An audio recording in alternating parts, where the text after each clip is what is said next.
It's a pleasure to welcome all the participants to this Silver Jubilee series of NIST. NIST is now 25 years old and evolving into a new paradigm after this inflection point, which has now reached in 2021. 25 years has been a hectic journey. We have traveled from almost nothing, from farmlands at Gododhara, Barampur, to being the 69th top university institute in All India rankings by MHRD. And from that high point, we are now an NBA, NAC, A grade. Dulal Pani is needs no introduction to the people of Odisha. For those of you who are out of Odisha, I tell you, he's one of the first inspirations for every young person of the 80s, 90s, 2000, and 2020. He's an evergreen inspiration to all of us, our generation. I'm talking of 25 years before. I was in awe of Radiant Telesystems, which he brought CDOT technology for the first time. Thank you, Sangram, and thank you for the introduction. I think let's start off with the main objective, that is the transition from a corporate job to being an entrepreneur. Already Sangram has told you that I have had nearly 40 years of experience as an entrepreneur. In fact, though I did not work anywhere after doing my chemical engineering, completing my BTech, I went straight into entrepreneurship. We started a company called Aroma India, and we were doing perfumery intermediates. From there, I went to making Mechem Private Limited, which was Mechem at that time. Now became, after that, we made it into Mechem Private Limited. We manufacture a whole lot of FRP products, and we make boats even today. We have made barges, and we are continuing doing a lot of work. And my partners have now completely managing. In fact, I'm now sort of out of it. J.K. Rath, Sangram Mishra, and Satpathy are doing Mechem.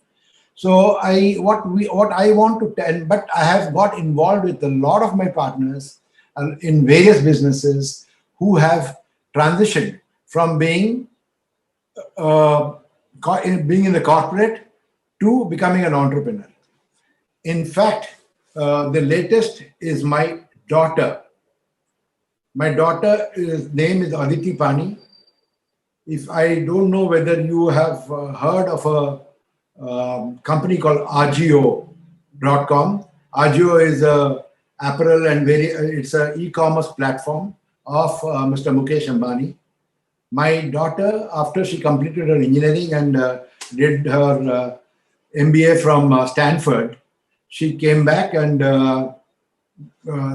joined Mukesh Ambani's secretariat, and then she started Agio. About 2 years back, she resigned from Agio. She was the COO of Agio. She was the first employee of Agio, and she started it off. And then she resigned about 2 years back and has started a company called Kallara Global recently, about a year back. And that, of course, she was lucky that she has been totally committed funds by the Reliance Group. So, but she started off and it's already making waves. She has got more than, in the Kallara, Qalara. If you look it up in Instagram and others, she already has more than 50,000 products in her platform. And she has offices in various places. And so that is, I have seen and studied her transition from being a corporate job to an entrepreneur.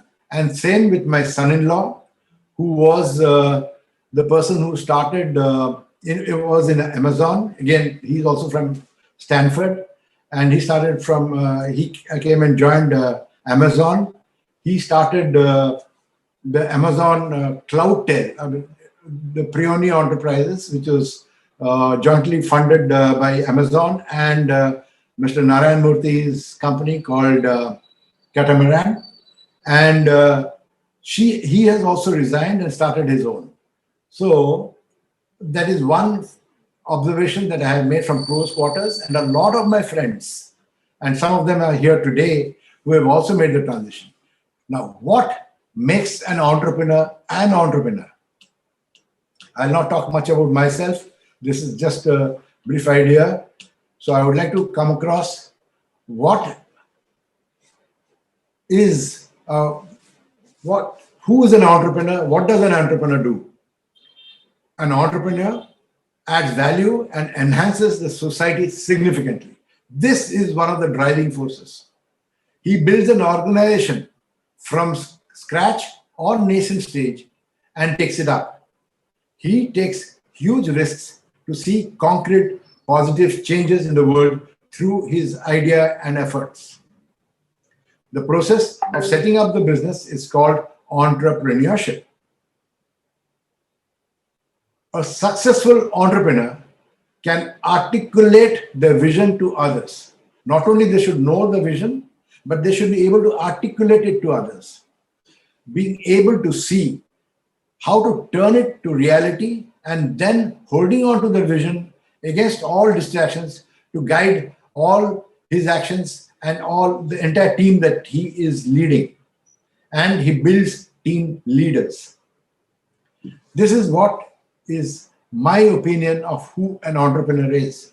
The driving force is not necessarily money, but adding value to the society. I would say that life of an entrepreneur, once an entrepreneur, you are forever an entrepreneur. And you can have success, you can start from corporate life, you go to entrepreneurship journey. So-called success is again actually corporate life. So you tend to sell it off, start off other things, and you are constantly on the journey of entrepreneurship. That is one of the great things about being an entrepreneur. Then how to improve your chances of getting success in an entrepreneurship journey? That's a journey, as I told you.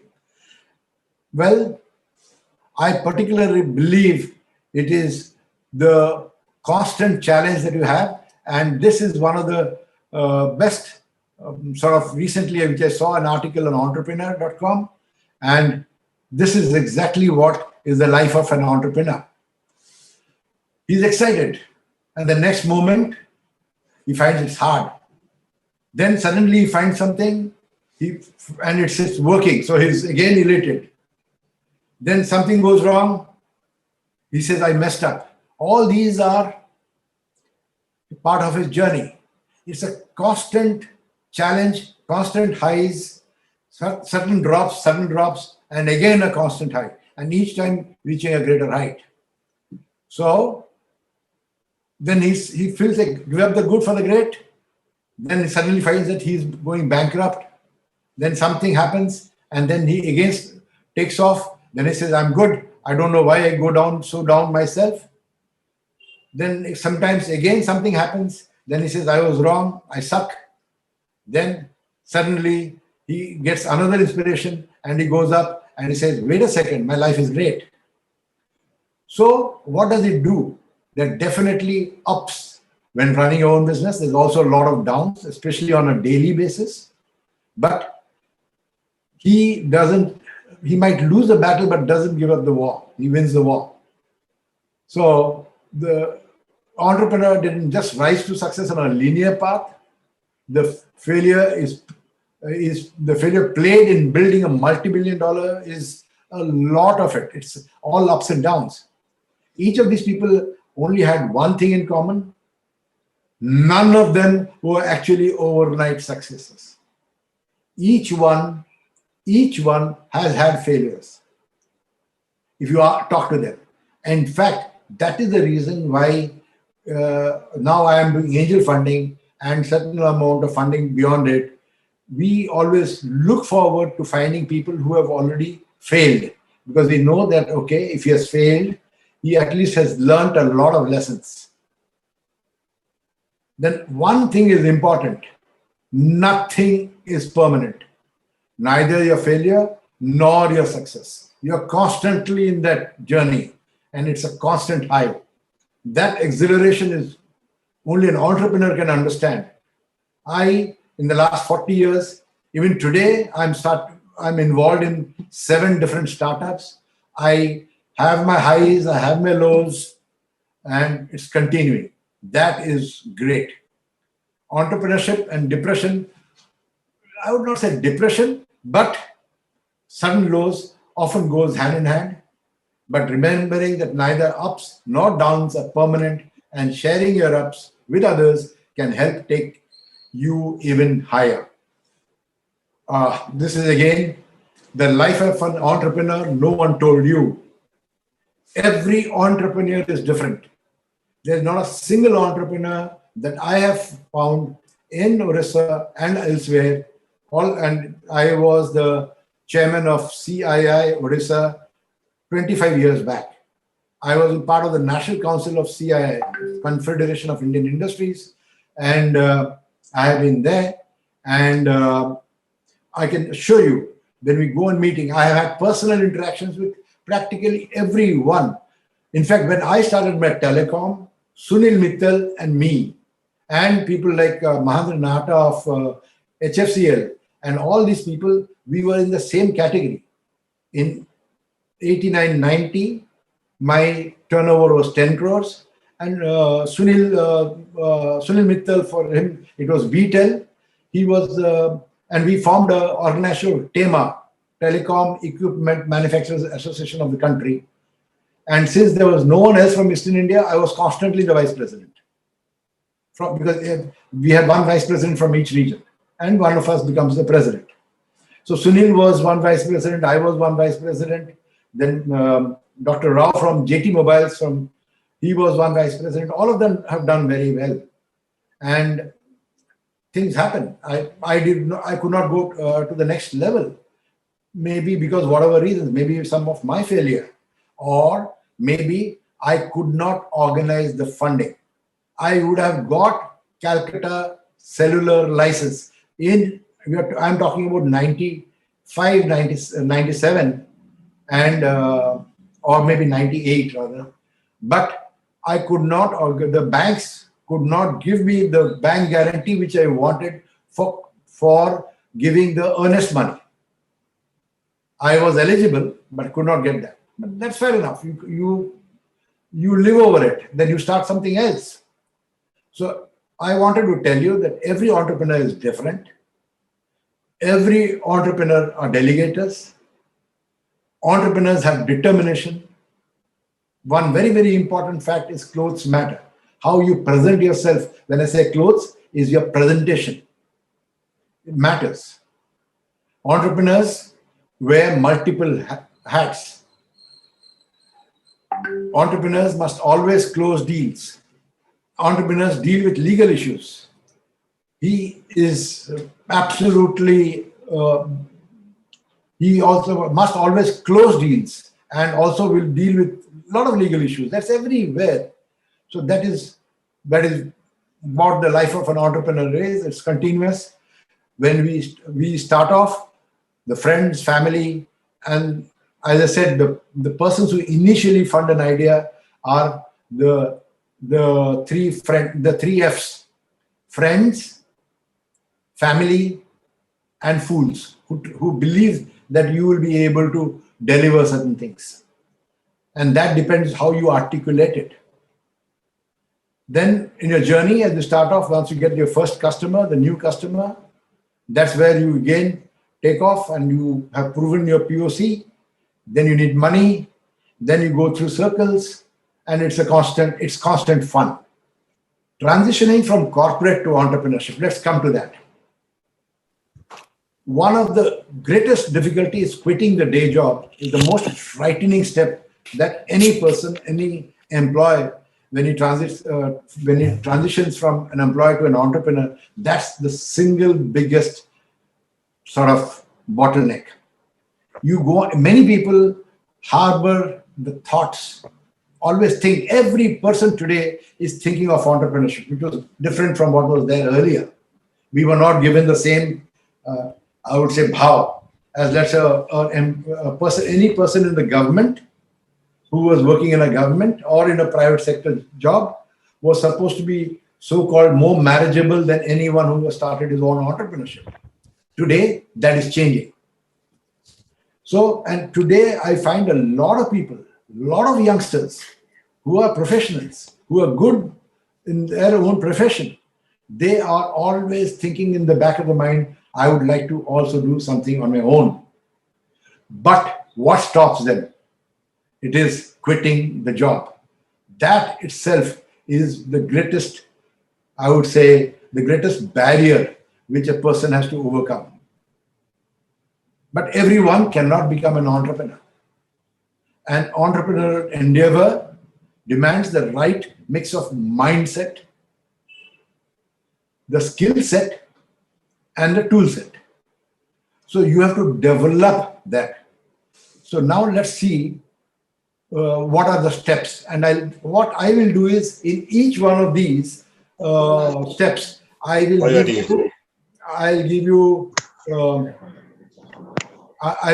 give you case studies and examples. And as far as possible, I'll give you case studies of people who are entrepreneurs from Orissa or based in Orissa. Is there someone else who's, can you ask everyone to switch off the mic, please? Mute themselves because there's some baby voice coming in. Yeah. Thank you.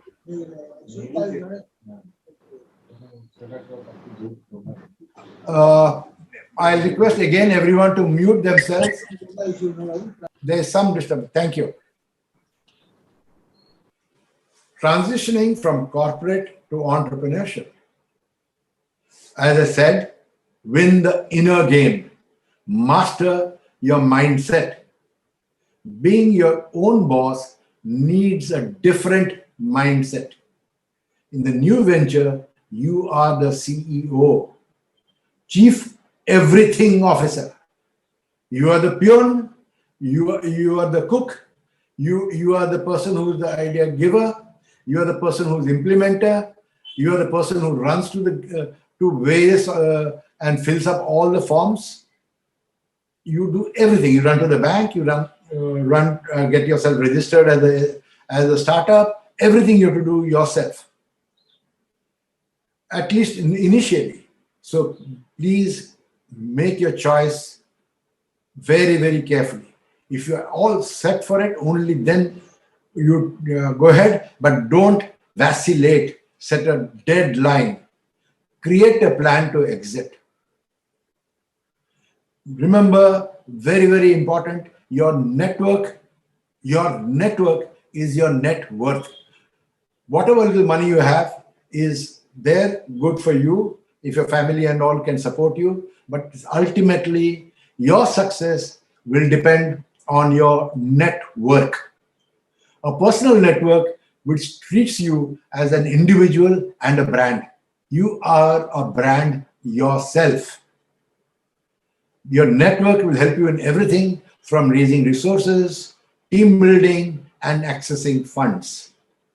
So if you are deciding that you want or you harbor thoughts of becoming an entrepreneur, increase your network, go beyond the boundary that you are engaged in, not only technically, but also otherwise.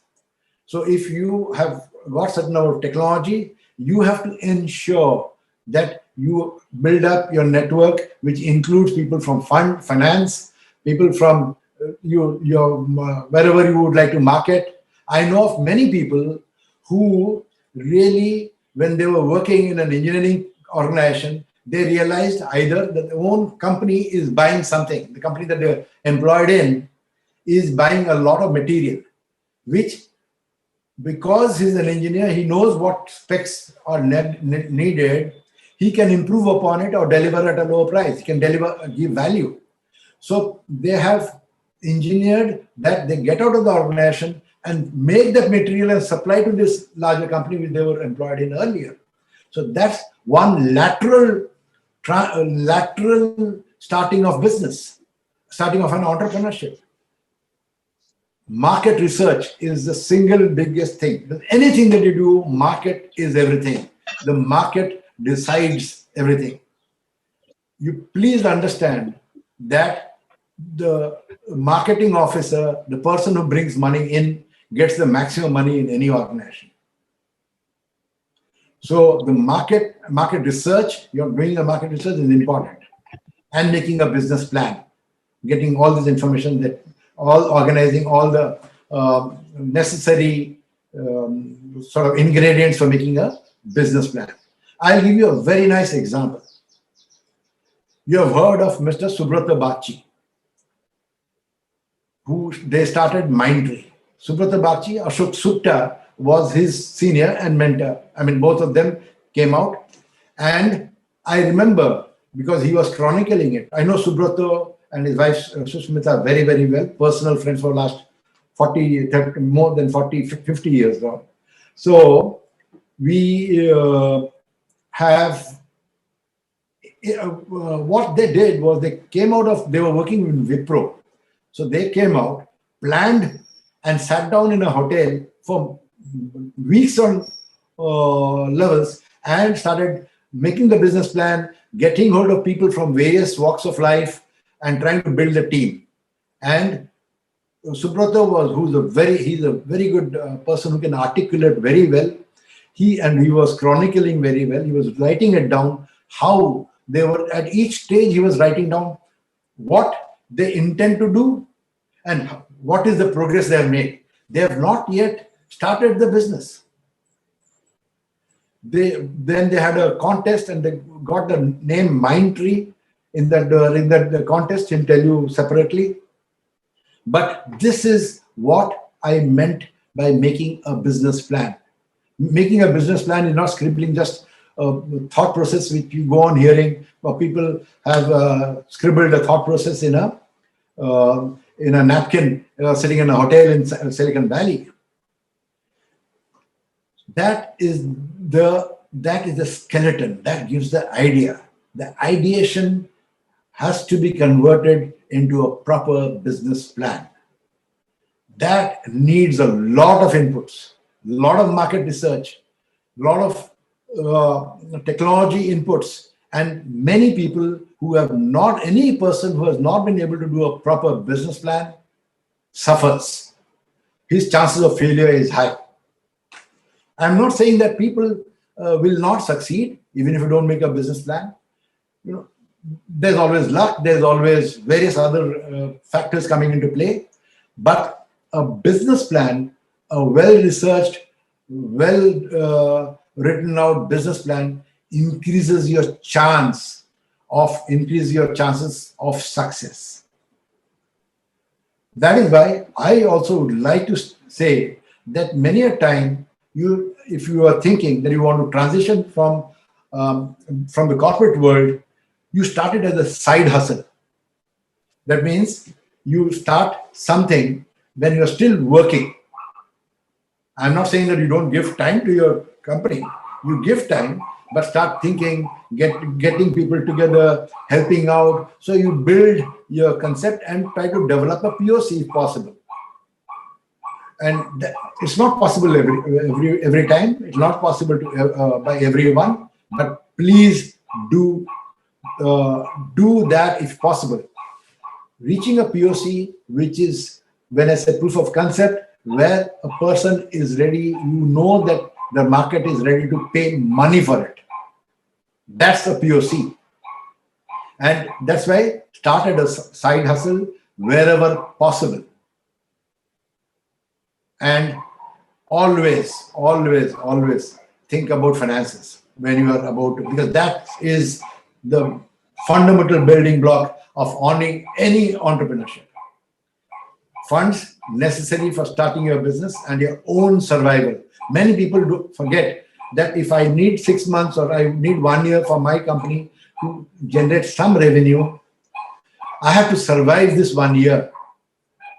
So when many people say that, okay, I have got about 50 lakhs saved in or 25 lakhs or X amount saved in, and then this is what my business, I hope that within that amount I will reach certain level of revenue earnings, they don't realize that from that money itself you are taking out for your own survival, your daily act. If you're married, obviously it is higher. If you're bachelor, it is lesser. But there is certain of your own expenses that you have to look after.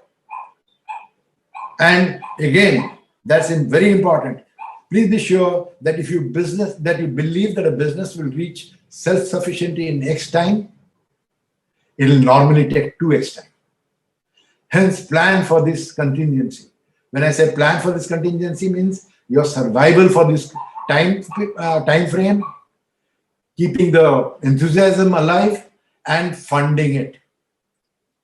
Because initially only you will see that it's your own family and friends and your own money that you earn certain amount. As I said, fools those who come in initially, who have believe on you, they only come in with some and contribute some, chip in with some money. But otherwise, that is where the difficulty comes. And I have seen it in the number of startups that I am involved in. Once you exceed your time span, credibility of yours suffers. People, those who had committed funds to you, start taking a step back. They said that you will reach break even, you will reach, or you will have generated the first revenue within 8 months. It's already 12 months, you have not done it. So obviously the seeds of doubt comes in on the people who had already pledged that they will give funds to you. That is very, very important. And please understand that in business, all parameters are not within your control. So you have to give, you know that many a times it will overrun the time, and because of time, cost, and everything else. Then, of course, ultimately, the success of your entrepreneurship depends on how well you build a team. That building a team is easier said than done, because you have to build a team that if that company, that particular business needs a lot of technology inputs, technology has to be there, finance has to be there, marketing has to be there. Very few businesses can survive only on technology. There's some, it comes to my mind today, a person will become immediately a billionaire if he can find through technology by whatever levels that people like me who go bald, and we go bald pretty early, now I'm pretty late in my life, but if we kind of find a surefire sort of cure for baldness, which you can see a result in 15 days or 1 month, then once you have developed it, you don't need marketing. People will come and you will make money. But similarly, let's say the technology of transmitting power, electric power, high voltage electric power. So all the hundreds of ugly tower lines that you see everywhere all over the world, that will be eliminated. And you can, if it can transmit it, that is where only a pure tech product can bring about a lot of difference. But please understand, only tech cannot reach you to your success most of the time. You have to build a team. Sometimes only finance can make you reach it, because you will be able to buy, we have got sufficient funds, and that is why all these fintech and other companies which are coming in, they build up a war chest. When Amazon came here and started in India, it brought in a war chest of $1 billion and immediately went on adding. Flipkart knew it early, and they started off and they tried to get hold of people, and they parted with their shares. And once they could show the POC, and they had huge buy-ins. So that is very, very important that you plan it out very well. What I will do is I'll skip and to this, I'll straight go across to some of the companies which have done, which I have been involved. The one is, of course, Falcon, who's a great friend of mine, Surya Udyog, another great friend of mine, and Falcon Marines. He was a person who started practically from scratch. And he observed, he's a great observer of people. He observed what is going, and then he went into a particular business late, and that is into the business of shrimp exports a little late.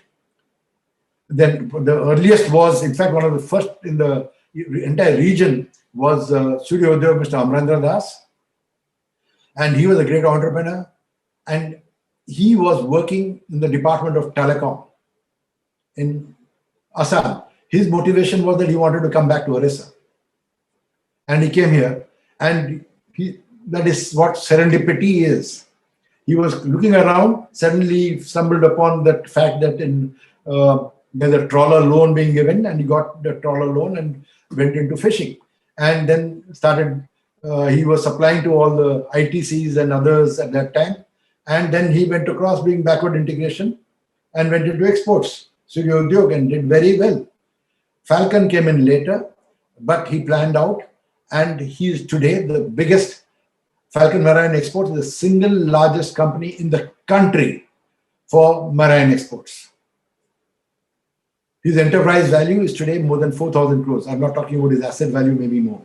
But this is what certain amount of observation and planning can do.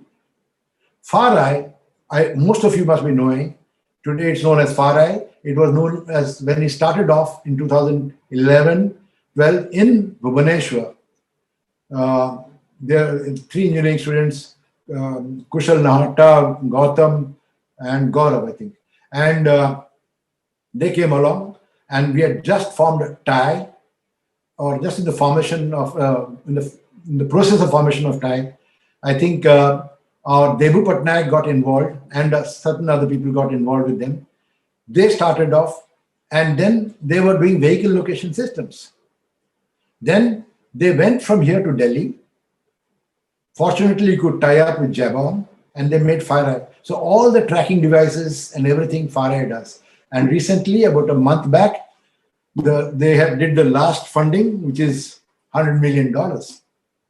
So they are doing very well for themselves, starting off from here.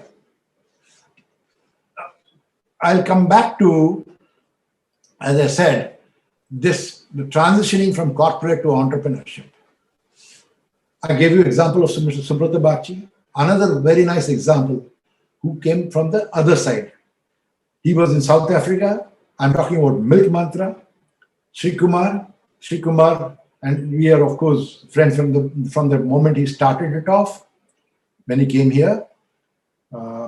And Sri Kumar was in South Africa. He thought of the concept of a very, I would say, a mundane concept, but he made it sexy. Just getting milk and selling it off, but he brought in the ethical aspect out there. That means he ensured, and he made the storyline that he created was that we will not only create a great brand for selling all milk products, but also ensure that the entire downstream, that means the upstream, that means the dairy farmers, how the process of the dairies are run, and that will be made very, very efficient and sustainable. And he sort of delved on that. That is his, I would say, USP, and he has done it very, very well. And he was a finance guy. He ensured that he knows that he had to, for the long run, he needs a lot of funds, because this is not a tech product. Tech will come, is now coming in because of the new products that he wants to build in. But milk was a mundane product. So he needs to have, so he had in quick succession 4 different rounds of funding. That's approximately, I'm not 100% sure about, but I think it's at least 4. In fact, so much so that he has become a case study in Harvard of how he could manage 4 rounds of funding before he really took off. So these are the people who did their market research, made the business plan, and they're people from here, homegrown people. Then I would say, I would like to talk about the various stages. of an entrepreneurial stages. So identifying an opportunity, as I said, an opportunity, it's an opportunity only if there's a market. Otherwise, if it is pure research, that's a different activity altogether. We are not talking about pure research. We are talking about identifying an opportunity and developing a technology, or all the methods, not necessarily technology, all the necessary inputs to make it a success is if there's only a market. So finding an opportunity is, I would say, what a market exists. I'll go back to when I started in late 70s, not late 80s, Aroma India. Aroma India was because I thought that time, people like you don't understand that import and all, how tough it was. Anything was very, very difficult because those were the shortage economy times.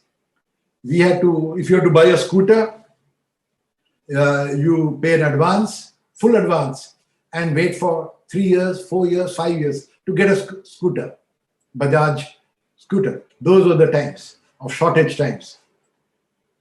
So when coming back to how do you identify an opportunity?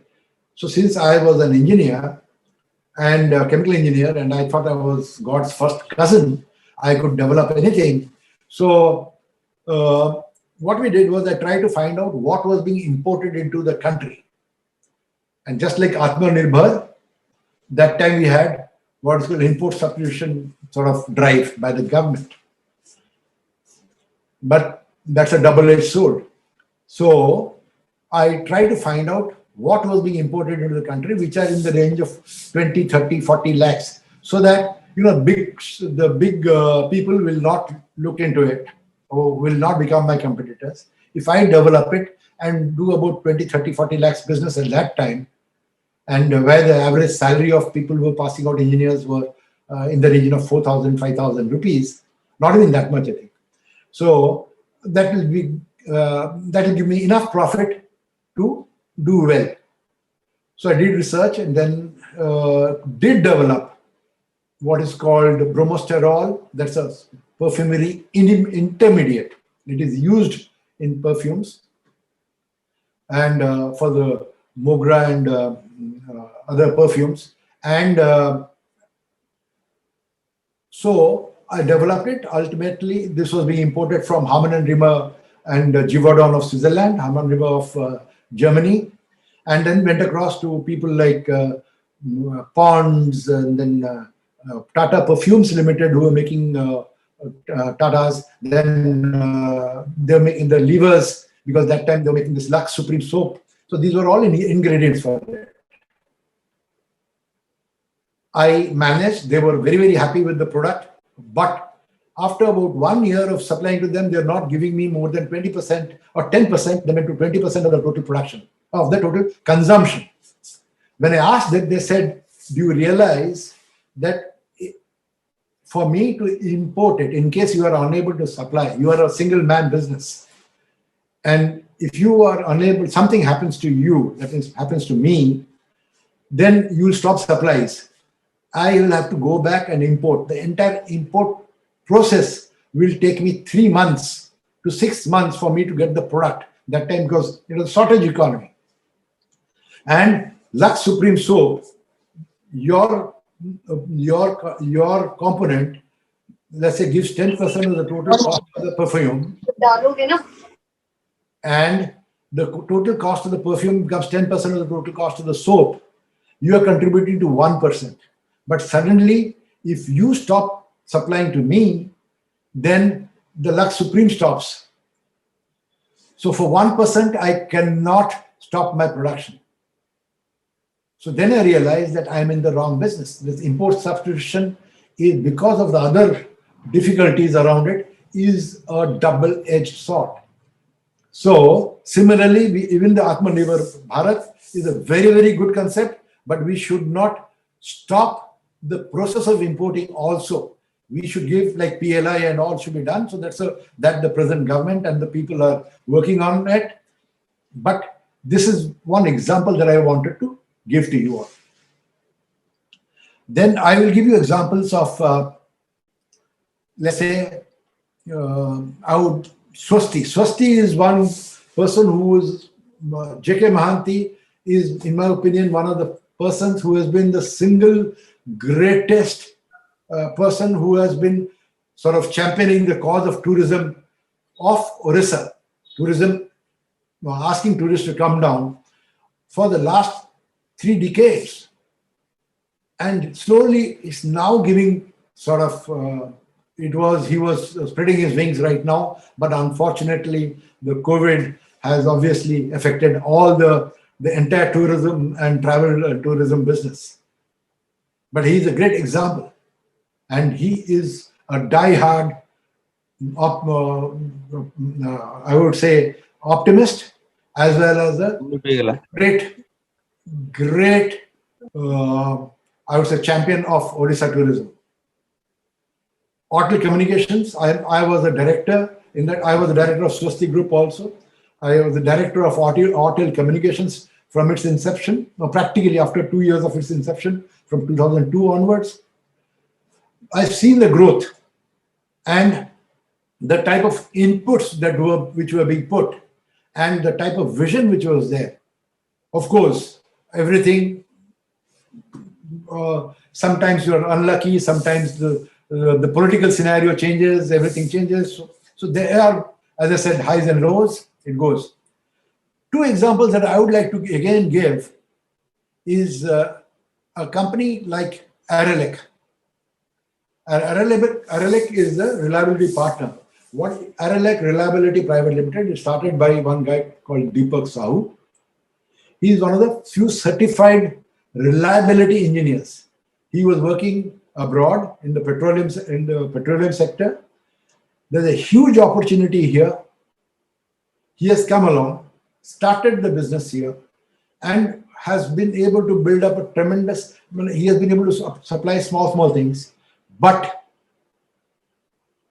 his thought process, team building, financing has not kept pace with what he intends to achieve. So he tries to do, he opens up multiple frontiers. He has won every single award that is there for a startup.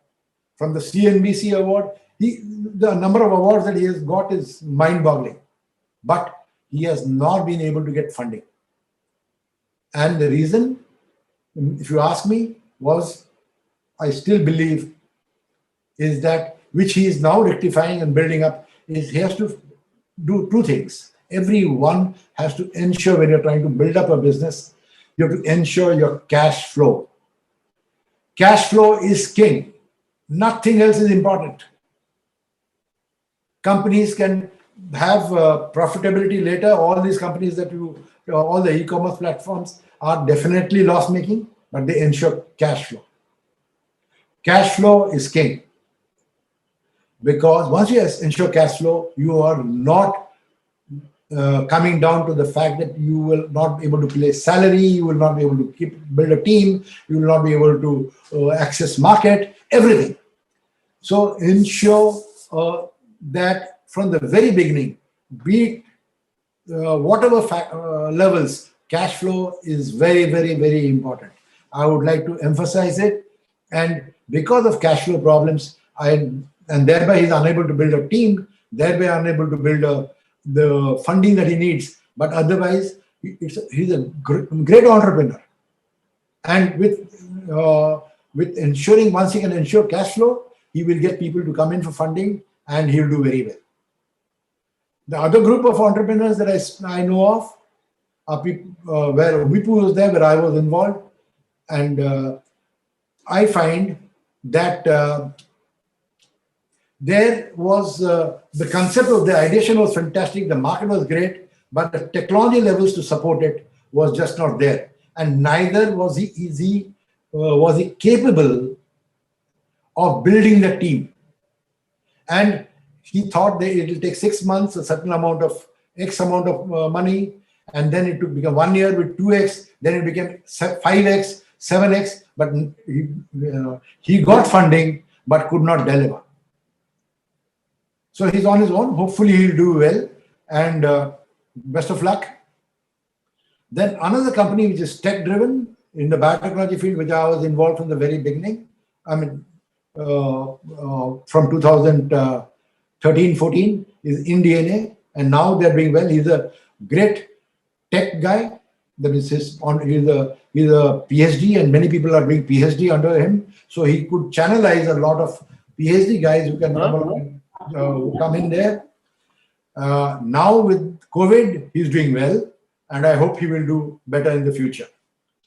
So these are the examples that I wanted to give, and that anyone who wants to come in, I would like to concentrate on funding. How much time do we have now? I think we started around 11:30, 10:30. We'll another 3-4 minutes. I will round it up so that we can have question answers. So the funding is the single biggest important. As I told you, most of the companies are failing because of funding. It is, as I said, when you go into this particular chart, you'll see you have to keep your costs lean, self-funding, bootstrapping. That's very, very important. That's the initial stage. Then again, after you do certain amount of own levels, then you are able to convince your friends, family, and fools who come in, and then you can apply for various grants. After you reach that, and by that time you have validated your POC, you start getting, you come to the build stage where you can get seed funding and startup funding. Then you can have crowdfunding, angel funding, the pre-series VC funds for launching it. Then, of course, you are on the growth channel. By the time you have built up a great team, you have people who can handle finance, you have people who can handle tech, market, various other things like that, and that is where it goes across. Then you come to maturity, and in my opinion, that's that after a certain level of maturity, you should exit and let the professionals take over. So this is how I would like to, there are various charts for it. Each one of them has its own method of reaching maturity. So that is what I would like to show about here. And then I'll come to entrepreneurship in Orissa. How can we help and build up that ecosystem? That ecosystem, that critical mass is necessary. That critical mass, in my opinion, in Orissa, we have still not reached. We are just about reaching there. Maybe by 2023, 24, we will reach that critical mass wherein we'll have an ecosystem which can help. You know, where if you have an idea, you have a tech idea, and you need to sort of, you are going on the wrong path and you need to discuss in a coffee house or something, you should have tech people who will be able to help you in that. You can just go across and sort of tap the brains of some people, which today, maybe in Bangalore, Hyderabad, parts of Pune, Bombay, NCR, is possible. Entire Eastern India, it is not building up. I consider Bhubaneswar to be one of the better places in Eastern India, and we are building that level, but we still have another 2-3 years to reach that, I would say, the takeoff stage. To help you there, these are the organizations which are there. I would say the Software Technology Parks of India and the STPI person here, Mr. Manoj, is Mr. Manas, sorry, is a very, very proactive person. You can go across and talk to him and discuss with him. We have the KIT TBI, which is very, very good. Mr. Mutunjay Aswar is a very, very aggressive person he's a great help. He helps everyone. So he's one great resource person. Today, the government is also coming forward in various ways. But we know that the government can do this much and not beyond it. And government is hamstrung by its own rules. But I would say that the MSME sectors and the IT of the OCAC and others of government of Orissa are today tuned in. Today they're tuned in to help.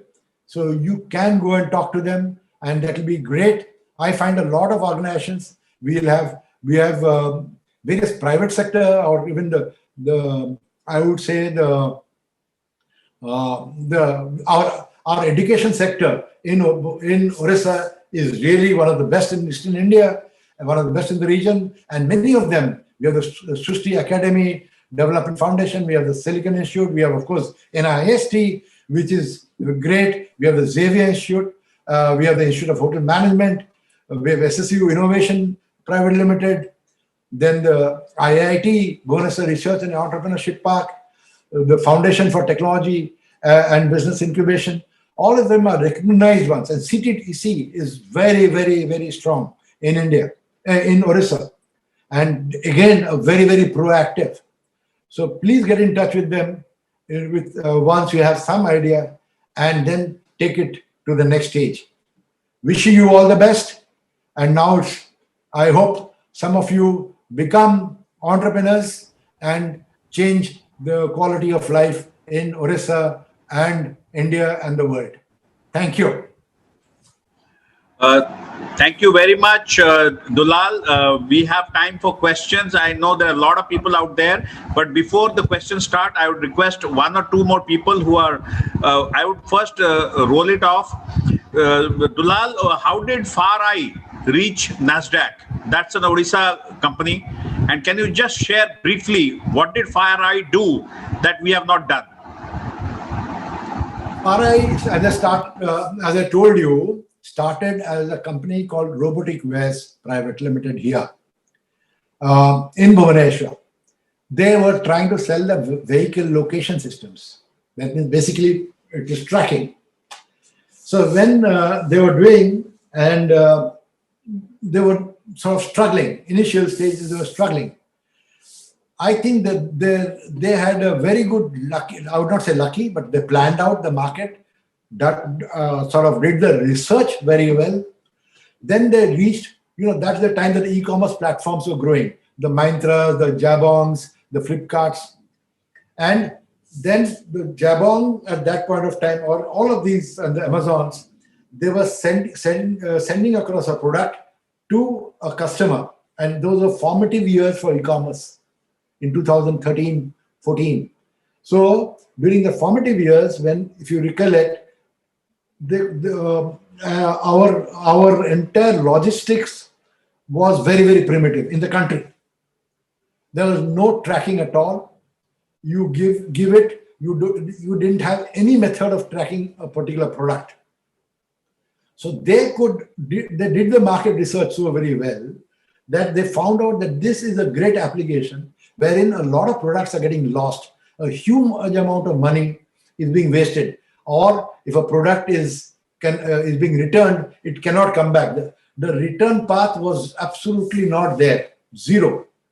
In India, logistic return path is you send a material by courier, it cannot come. The person has to come along and then again reinstitute the entire thing, and the courier is to come back. You have to re-courier it, not from the same courier agency. So the return path was not existent. And it was not existent because you cannot track it. And so the vehicle location system, they could tweak it to track that particular material, the particular product, or that particular sale. And when a person returns it, and they went and sold it to Jabong, the concept. They, of course, they developed in technology after that. They started first with RFID devices, and I don't know after that.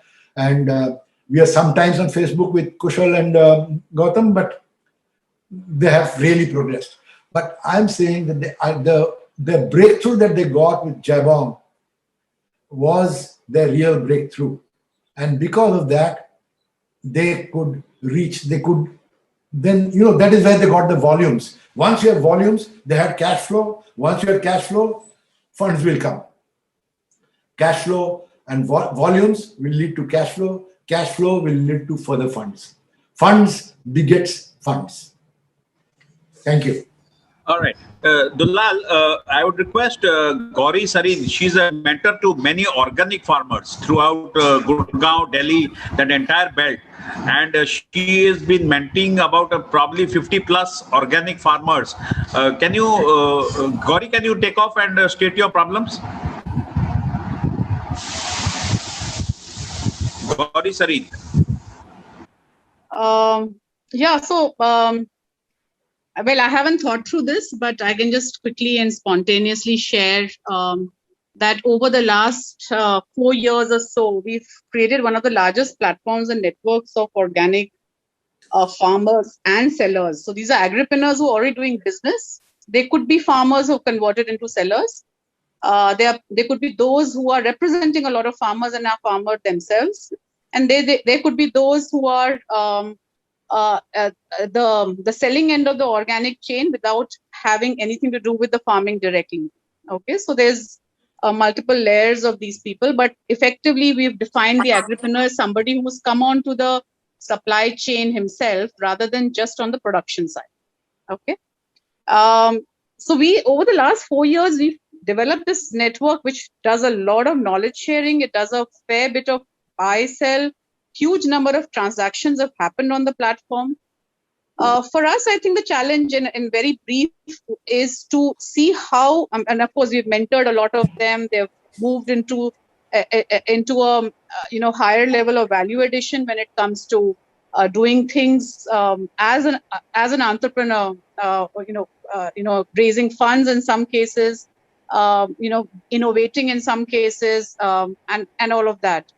But most importantly, I think the challenge we were facing is that how do we create an ecosystem where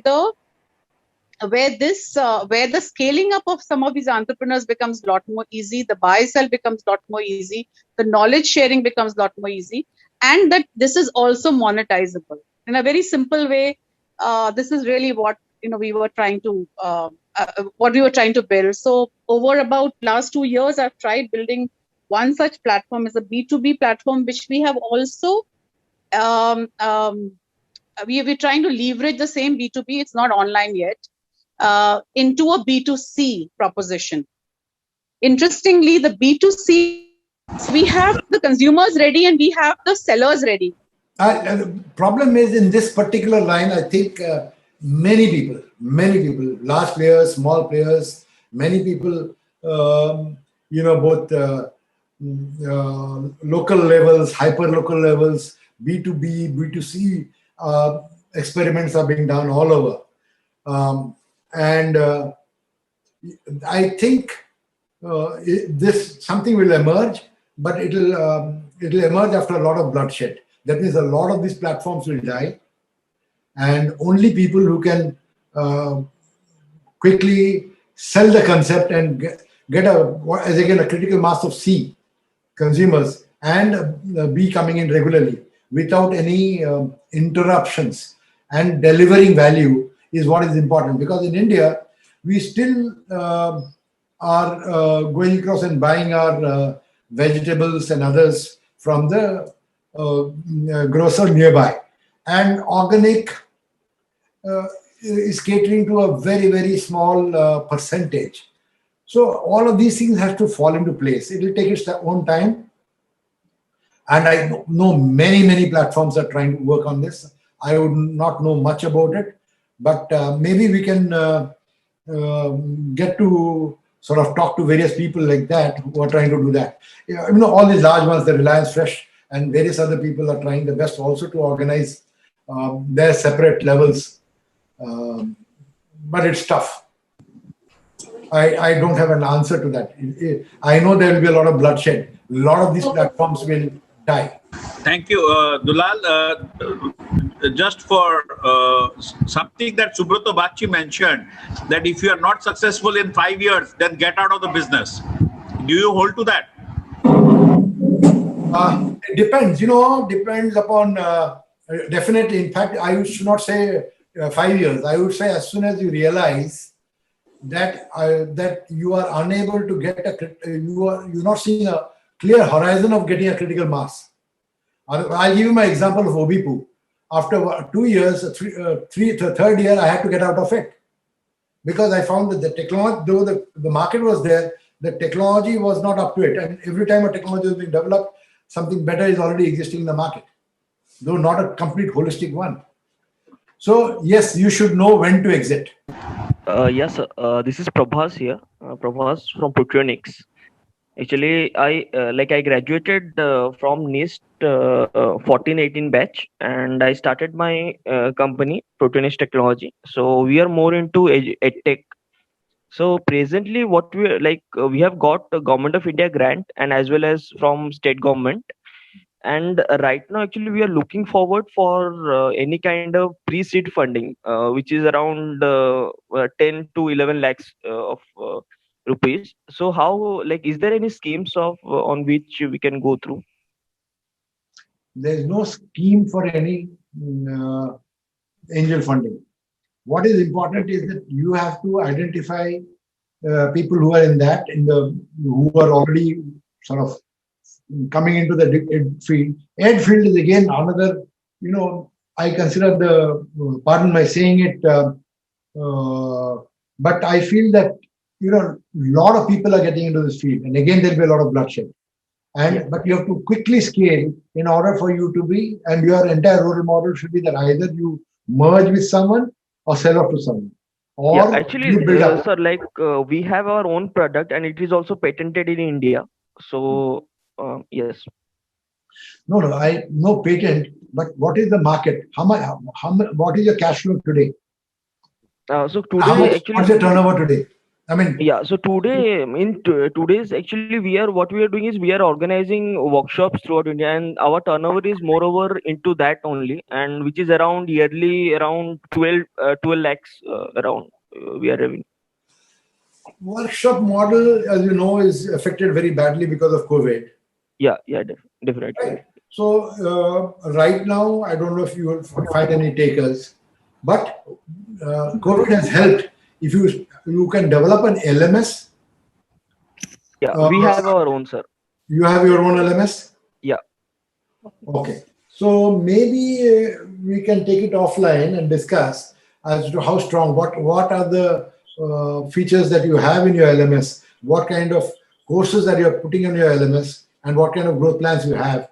That will determine whether you get funding or not. Sure, sir. Thank you. Prabhas has been a great guy. He's working with the University of Philadelphia in developing a Formula One car in terms of robotics, and he's working with some of the very high-end processors probably ever seen in India, NVIDIA processors. I would like Nihar to give his example just now. How did he transition from a scientist to an entrepreneur? That will add a different perspective. See, Dulal bhai spoke everything. And he's a punter. I am a small fry in front of him. And my transition from scientist to entrepreneur is really big. And I got a lot of support from my wife and family. And actually, you need 3 things on your life to go from corporate life to entrepreneurship. And that is, first one is high ambition, high health, and high. Am I audible? Yes, you are audible. And so that is where I thought is the ground reality. And as Dulal bhai said, a high funding is required, and you need to have a high ambition, and second thing, health is definitely entrepreneur more important, which I am suffering now. So Dulal bhai, my take on this, moving from corporate to entrepreneurship, it is a lot of challenge, and as I said, is high ambition required, high funding required, and health is very important. And to entrepreneurship is not easy. As you said, you will get a lot of challenge, and moreover, if technology is not anything, you need to overall a complete man for this. That is what I mean. You should be legally sound, financially sound, and I will narrate an example of my experience when Subrat Bagchi started, we started also same thing. They got 100 crores funding, and we got only 20 crore funding, that is from Rakesh Jhunjhunwala. So what we started, we became a very aggressive, started opening office all over the world. But that time it was a downtime, that is what you call 2000 era, where is a burst in the software, burst in the technology. So they lay down and they saved the 100 crores, and they realized that they have to get up, and they got up and redid the business. And we missed that bill. So what I'm telling, you need to be agile. When entrepreneurship is there, you need to be agile. That is what my experience is. And I will love to Sangram Babu and Dulal Bhai to speak one-to-one my experience. And if there is any experience I require to share, I will share. So I'm not well, so I will not go speak more. So please excuse me. And that's all from my side. Thank you, Neil.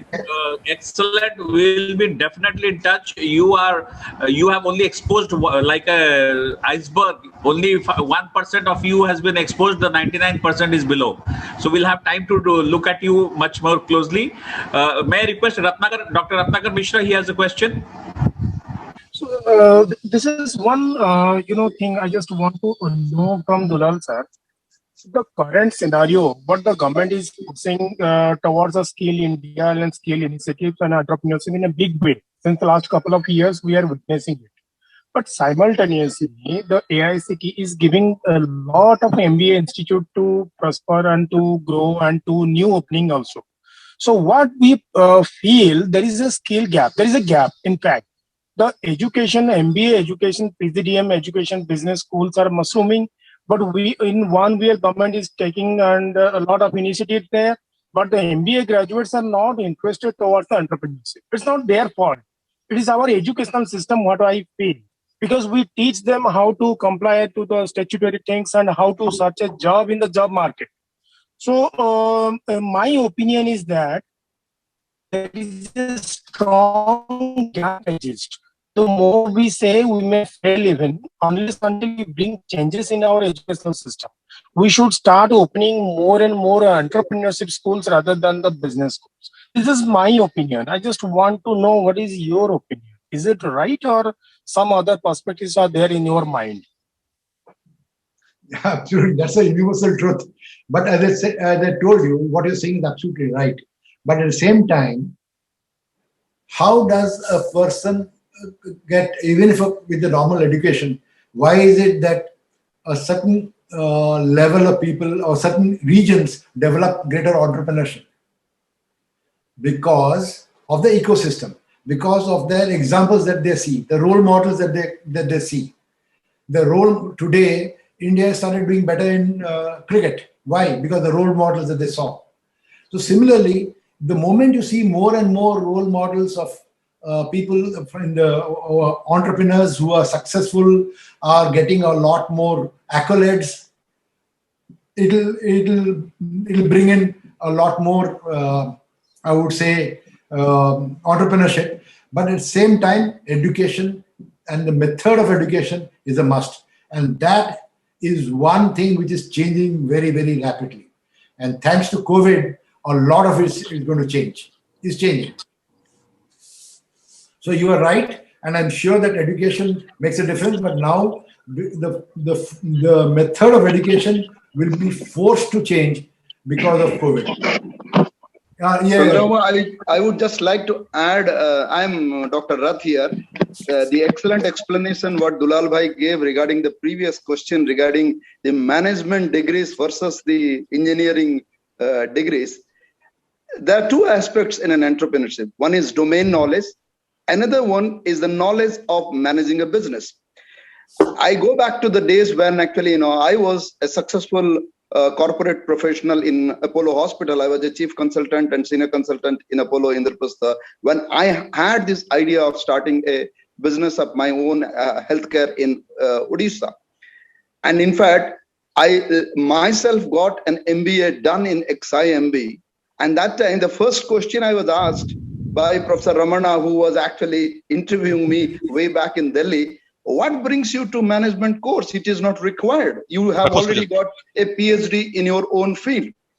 And I'll tell you one thing. His question was not to discourage me. His question was that what is the extra additional value you are looking for?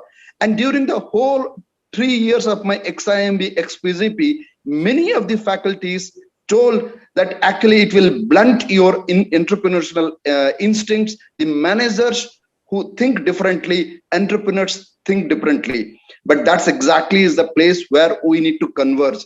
So your domain knowledge will make you an entrepreneur. Your MBA degree will not make you an entrepreneur, but you will learn the language to speak.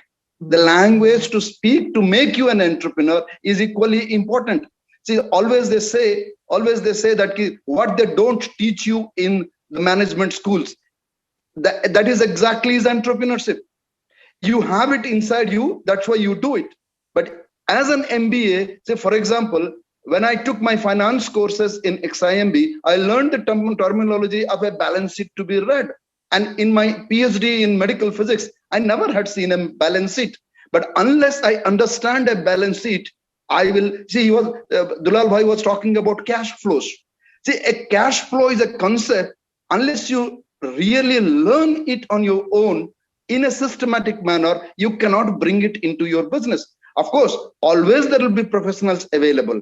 And that's where the difference is, that even to delegate the right work to a right person, you should know what work has to be delegated. And that's where the entrepreneurship leadership comes in. So you have to converge it. Hope I made sense to the already good answer what Dulal Bhai had given. I too would like to, second both of you on this, if Sangram sir would allow me to talk. Welcome. My name is Kanchan. I've joined from Delhi, and I have been an entrepreneur for about over 20 years now. I completely agree to the statement just mentioned that when you have the practical ground experience, you need to be sellable. You need to modify yourself, packet it so well that you're sellable. So for that, you need to wear those gowns. You need to wear those appropriate, I would say, fashionable etiquettes to showcase that you have a knowledge of the practical aspect as well as the theoretical side. You can learn driving on a wheel, but you have to learn the intricacies of reading the signals as well. So yes, there is a change, and being an educationist, I would like to say that there are still 70% of the next unknowing market that we are catering to, that we are looking for, which we have not even tapped yet. 70% of the jobs are still need to be known, which are going to be there in the next 5 to 7 years. So as we grow, as we build up the infrastructure to train this younger generation to get on, think out of the box, have a creativity to yourself, there will never be a growth. And believe me, our youth is quite capable because we are very hardworking. Our youth of today is very hardworking if they're given the right direction. That's all that I need to say. Thank you. Thank you so much. You have really put the court out in the open, and because you are dealing, Futures Abroad is dealing with primarily students who all want to go abroad, and it's a $1 billion business, and I'm sure 0.1% of that would be a huge entrepreneurial leap, and what she is put through is very important for our educationists, not only who are sending students for MS and PhD, and probably for entrepreneurship dreams. May I request Pratik? Pratik, you had a question on that with regard to. Are you here, Pratik? I know it's midnight over there. I'm online, so yeah. I had a question. I mean, as we are very young right now and we are just getting into the corporate roles, so I just had a question. I mean, when you are performing, when you are with great minds, when you are performing, you are giving your best. And let's say you have a product and you feel that it's gonna be viable, but there is always a psychological pressure or a psychological dilemma, I would say, in the back of your mind, that it won't work, and you won't be staying around the best of the minds. I mean, when you're working in a company, you have people around who are the best in the fields, and you are in a kind of a crowd which makes you feel like really comfortable. And I mean, and then when you decide to pursue entrepreneurship, you are starting it from scratch, you are building it from scratch. So I mean, how do you crowdsource people? And you don't basically, you make a sacrifice of your I mean, that's a psychological sacrifice, I would say. I mean, you don't get to be with the best of the people. So how do you combat it? I mean, how do you combat it psychologically? I mean, there could be failure, there could be success, but yeah, I hope you got my question, Dulal sir. Yeah, yeah, I did. Thank you, Pratik. That's what my presentation, the very first thing was that getting over that barrier, the comfort level which you are in today. How do you get over that barrier? And then if you can visualize that vision and write down, basically it's not only just a dream, but be clear that, okay, if I do these steps and I am able to get these people, I will create a better environment, a better world, a better society, or a better product, or bring about a huge change. That motivation is what is important. The moment you are able to motivate yourself, then getting over that barrier becomes easier. Till you don't motivate yourself, even after motivation, you will always have self-doubt. There's no problem. Self-doubt is okay. But you have to motivate yourself to jump over that barrier. Till you don't have that, not possible. So you have to create and learn more about what is in the other side of the fence to really be able to motivate it to jump over it. And that is what you can do yourself. And when I say yourself, means you start doing the search, you're doing the research, you talk to people, build up that confidence level that yes, I can meet so-and-so people. I can meet so-and-so people. I can talk. Dulal, if I may interrupt, his question was more pointed towards the lack of intellectuals to work with in a company, in your own business, because then you give, and you are not really working with the high IQs that you normally work at Microsoft or Amazon or something like that. So you're leaving IQ level of 300 by 300 and coming to work into a place where you are giving all the time and you are the highest. You don't have that kind of ecosystem which is an innovation for a young mind. I mean, why would you give up an Amazon job and come and work with dumps? If that is my question. Entrepreneurs are innovative. So I would like to say that being an entrepreneur means you have to be very innovative. So when it comes to having like-minded people, like you want to be in the company of intellectuals. So does it mean that if you are in the company of intellectuals, then you are going to be innovative? You're going to be more productive? So I really don't know the answer to that. And the other thing is having friendships. Certainly entrepreneur might be lonely sometimes because he may not find a good team of his people or a group of people to share with his negative feelings. So that is another question which I would like to ask Pani sir also. How does he cope up with these situations?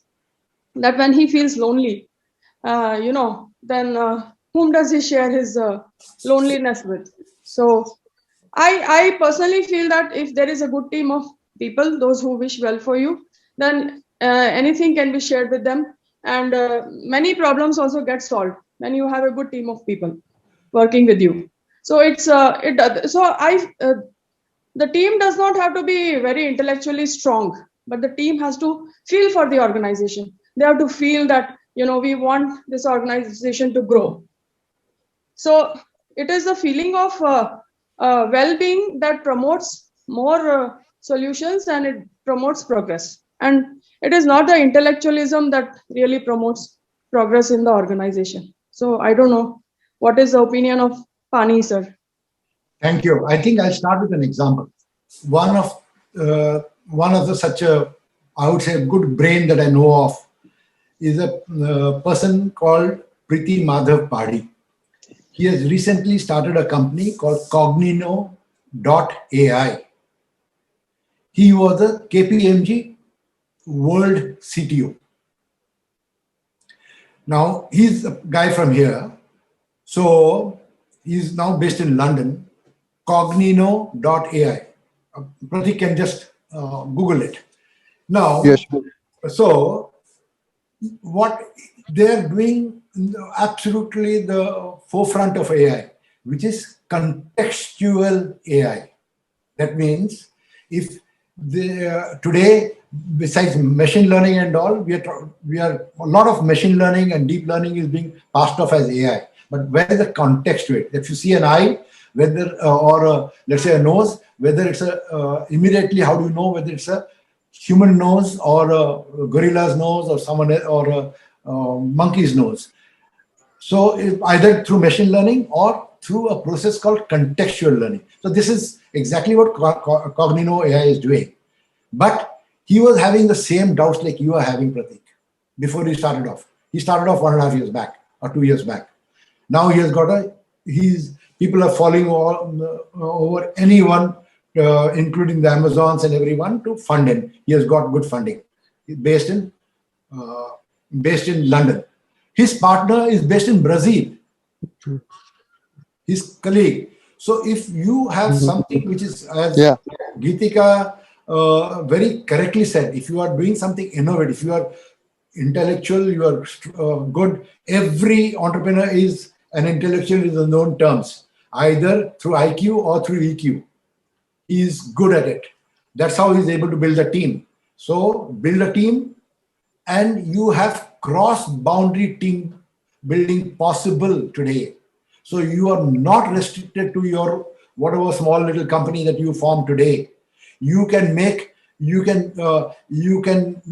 sort of make various organs of that particular thought and get many people coming in to build something nice. Just like biotechnology, when the DNA was mapped and it became a worldwide project, and then because of that, a lot of these medicinal and other benefits are coming in. I mean, health-related technologies are developing because of analyzing the human DNA. Similarly, now the BRAIN project, as you must be knowing, being in Philadelphia, the BRAIN project, which was authorized by Mr. Barack Obama, that is going to spawn a lot.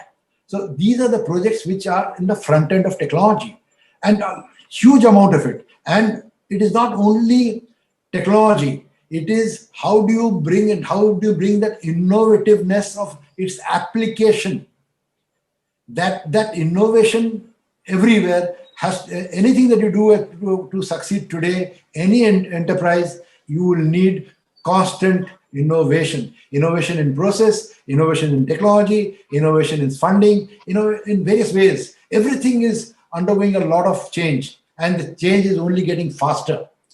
So don't worry about it, Pratik. You jump in, you will be innovative, and if you are really good, you will get many such people who are better than you to join you, or to team up with you, not within your organization, but outside the organization, building a ecosystem for developing various things. Thank you very much, Dulal. We have time only for 2 more questions. Zahid would like to add quickly. Yes, somebody was talking about entrepreneurs, and I really go by the kind of question that was put regarding the entrepreneurship knowledge right from the beginning, because Dulal sir will also, in fact, agree. In fact, he said already so many things about it. So this is something that has to be, properly. They should be having some kind of course material right from the beginning of the complete entrepreneurship. I mean, the talks on entrepreneurship, and there should be a specially course for the people who are doing engineering and who are there into the management colleges. So there is no need of management, especially opening up the management college for entrepreneurship. But then yes, definitely introduction of those courses will actually help a lot of people, because this is something that has to be promoted right from the beginning, day one. Because if this is not there, then people come up with less knowledge, and in fact it becomes very hard for them to actually market their product, learn the very basics, how the CA and all those stuffs work, how the company is formed. It has to be there in the courses right from the beginning. I think that's a suggestion that I would like to say with my experience, because obviously Dulal sir and the people have mentioned here, and they have been doing it for long. And so my experience is kind of very less in those terms, but then this is what I have felt, because I know that people who go through my trainings or learning and development and all those entrepreneurship skills, they much appreciate it, and I see the encouragement coming in from them. They love it. So if we have the same course right from the beginning, so the course has to be introduced in the beginning itself, so there would be a lot of better things to come in the future. That's all from me. Thank you. All right, Dulal, you would like to know that where we can tell our students where to learn formally the art of entrepreneurship, because I did a course with Berkeley, and I'm telling you that 1 week was awesome. I learned, unlearned, and then relearned so many things which a normal entrepreneur who has by chance, 1 in 99 become lucky. I would not like to be in that shoes. I would like to be in the shoe where it is 99 by 100. You will become an entrepreneur, and entrepreneurship can be taught formally. Any such institute which can do that. Sangram, you have been very fortunate to do it, get that course in Berkeley, and I think people like me cannot talk much about it, but I understand the NEP, the National Education Policy, is already including that in. That is what I was told. I don't know for sure, but that's the impression that I have.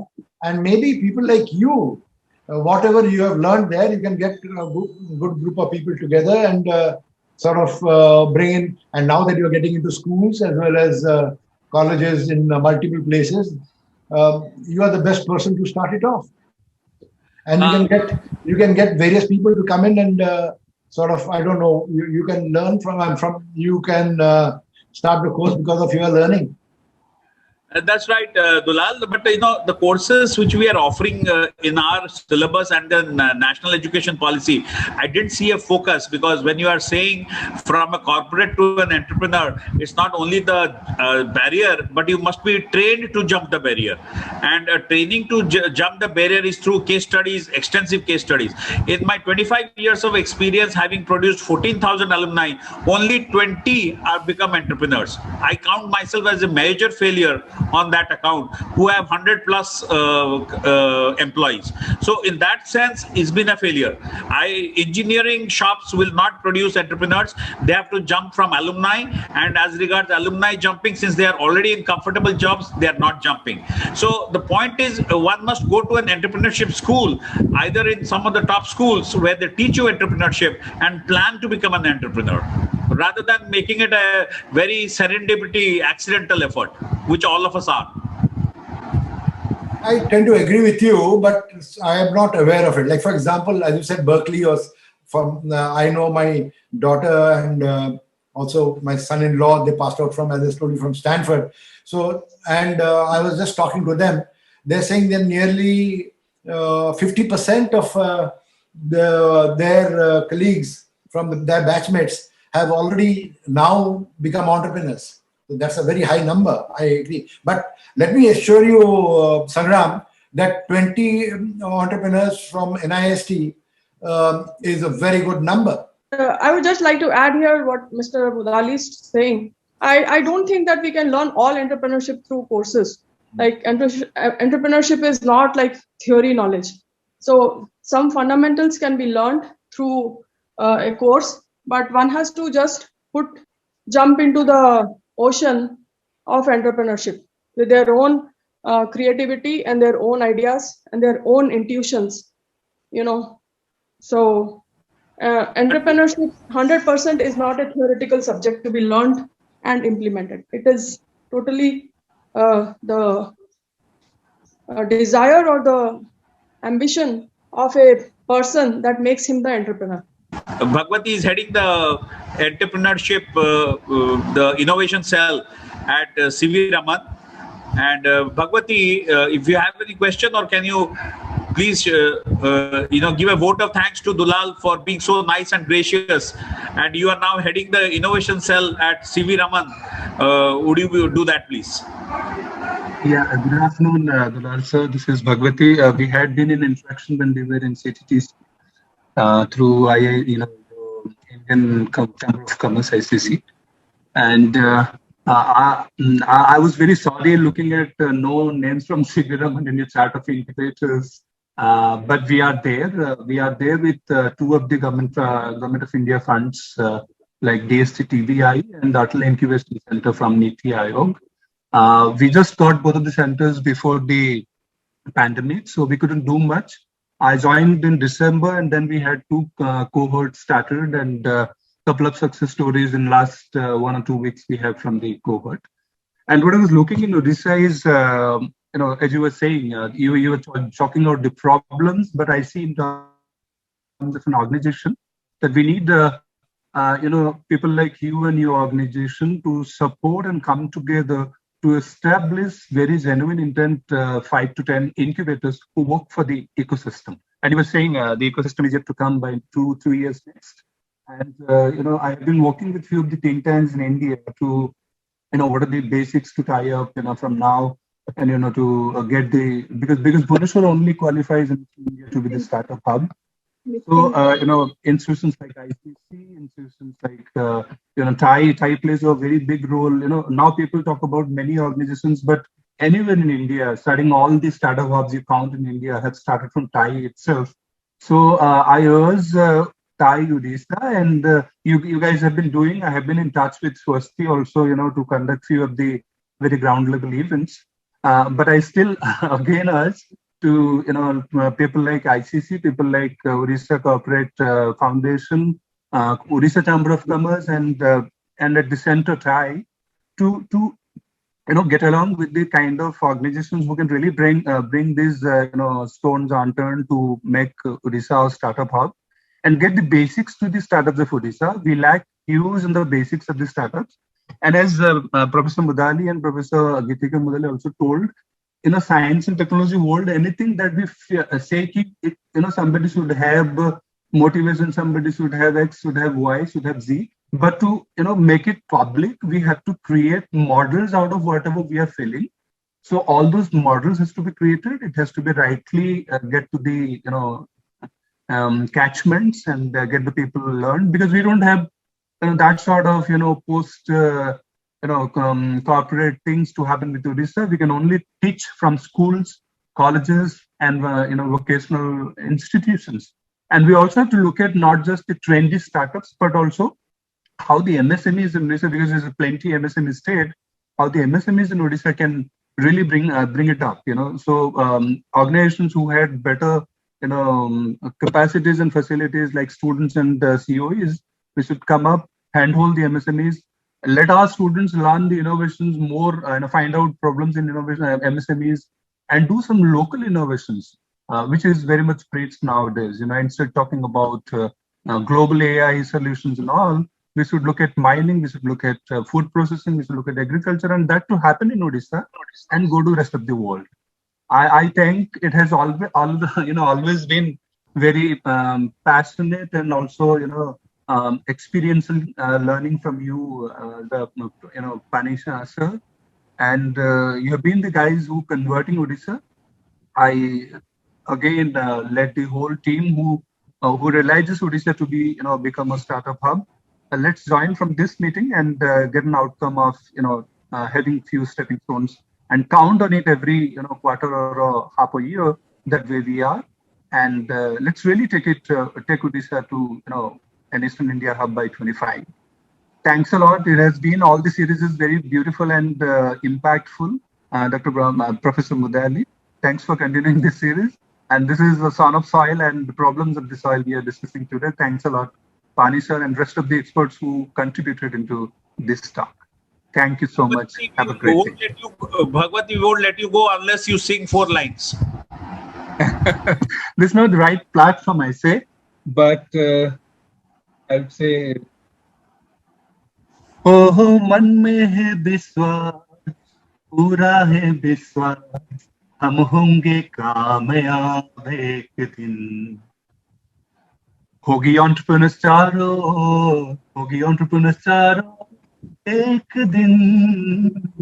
ओह मन में है विश्वास, पूरा है विश्वास, हम होंगे startup hub एक दिन. Thank you. It was very random and impromptu. Thanks a lot. Thank you.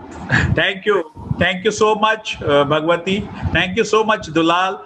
And on behalf of NIST and its 25 years of celebrations, thank you so much for accepting our invitation. And this participation, they have been very kind. They have been with us since last 1.5 hours. And thank you, participants, for this wonderful trip. And we are recording it, and I'll soon put it up so that each one can share, and we should be able to reach thousands of people all across. Thanks, Dulal. You are the star of our time. Thank you. Thank you very much, Sangram.